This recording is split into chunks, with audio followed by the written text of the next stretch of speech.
নমস্কাৰ, মই সন্দীপ বৈশ্য মোৰ নতুন এক বিষয়লৈ আপোনালোকক স্বাগতম জনাইছোঁ। আজিৰ ভিডিঅ'টো বনাবলৈ পায়ে মই দুখী অনুভৱ কৰিছোঁ, কিয়নো বৰ্তমান সময়ত আমাৰ ভাৰতত এটি বেমাৰ অতিকৈ বেছি বৃদ্ধি পাই আছে। যিটো বেমাৰৰ যদি আমি ৰোধ কৰিব নোৱাৰোঁ, তেন্তে আমাৰ কিন্তু ভাৰতত এই বেমাৰটি বাৰুকৈ বৃদ্ধি পাই থাকিব। আজি আপোনালোকক কম কেঞ্চাৰ বেমাৰটিৰ ওপৰত। কেঞ্চাৰ বেমাৰটি আমাৰ ভাৰতত কিমানকৈনো বাঢ়ি আছে, এইটো আপোনালোকে যদি মই কোৱাৰ পিছত গম পায়, তেতিয়াহ'লে আপোনালোকৰ চকু কপালত উঠিব।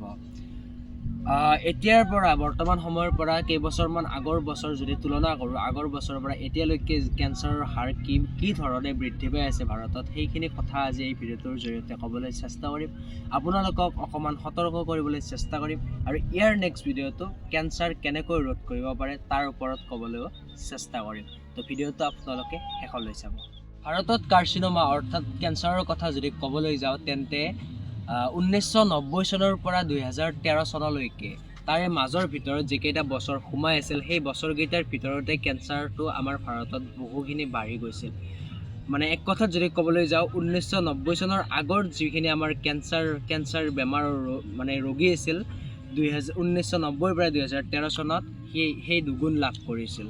আৰু তাৰপিছত যদি আমি ক'বলৈ যাওঁ, 2020 চনত প্ৰায় 10 লাখ মানুহ কেঞ্চাৰৰ সৈতে যুঁজি আছিল।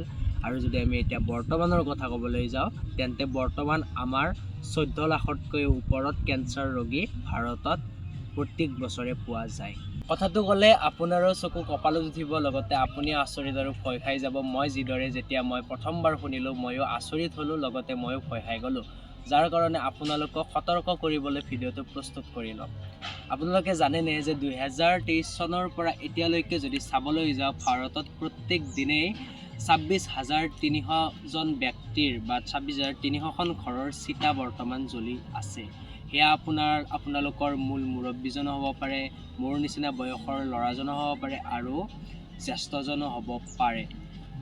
যদি আমি ভালদৰে কওঁ, 2023 চনৰ পৰা এতিয়ালৈকে ভাৰতৰ প্ৰত্যেক দিনেই কেঞ্চাৰৰ বেমাৰৰ ফলত 26,300জন ব্যক্তিৰ মৃত্যু হয়। ভাবক কেনেদৰে কেঞ্চাৰ নামৰ বেমাৰটি ভাৰতত বৃদ্ধি পাই আছে। ভাৰত কেঞ্চাৰৰ নামত 3 নম্বৰত আছে বৰ্তমান, আৰু যদি আমি সজাগ নহওঁ, কেতিয়া কিন্তু 1 নম্বৰত আহি পৰে তাৰো কিন্তু ঠিক নাথাকে।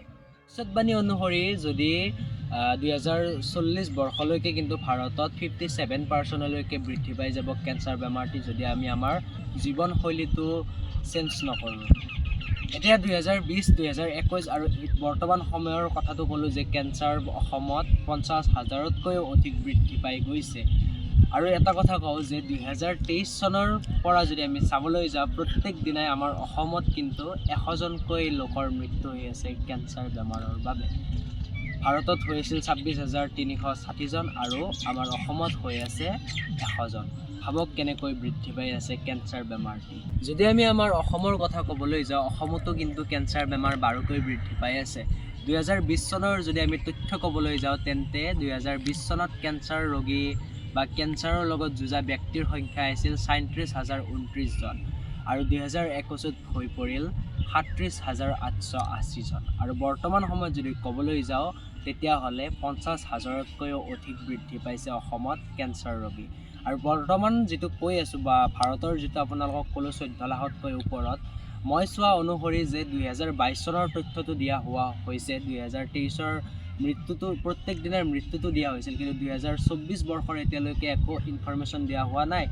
তো 2024ত কিন্তু বাঢ়িব পাৰে, কাৰণ ভৱিষ্যতবাণী কৰা হৈছে যে 2040 বৰ্ষলৈ কিন্তু যদি এনেকুৱা হৈ থাকে, ভাৰতত 57%লৈকে বৃদ্ধি পাই যাব কেঞ্চাৰ বেমাৰটি। প্ৰায় কৰোণাৰ নিচিনাকৈ বৃদ্ধি পাবলৈ আৰম্ভ কৰিব আমাৰ কেঞ্চাৰ বেমাৰটো। যদি বৃদ্ধি পাই থাকে ভাৰতত বা অসমত, এদিন কিন্তু আমাৰ অৱস্থা বহুতেই বেছি বেয়াৰ পৰিণতি হ'ব। তো আজিৰ ভিডিঅ'টোৰ জৰিয়তে আপোনালোকক সতৰ্ক কৰিবলৈ চেষ্টা কৰিলোঁ কেঞ্চাৰ বেমাৰটিৰ ওপৰত। কেঞ্চাৰ বেমাৰটি যে বৃদ্ধি পাইছে, এই কথাখিনি আপোনালোকক জনাবলৈ চেষ্টা কৰিলোঁ।